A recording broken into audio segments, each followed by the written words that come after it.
Herkese merhaba arkadaşlar. Kanalıma hoş geldiniz. Yepyeni bir videoyla karşınızdayım. Arkadaşlar bugünkü videomuzda başarılı ve karizmatik oyuncumuz Can Yaman'dan yepyeni muhteşem görüntüler geldi.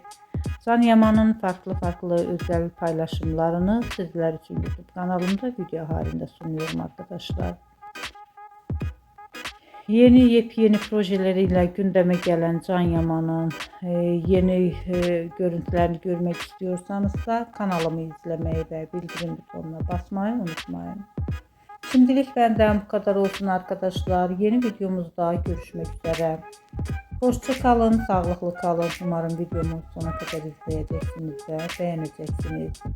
İyi seyirler arkadaşlar. Yepyeni videolarımla sizlerle olacağım. Hoşça kalın.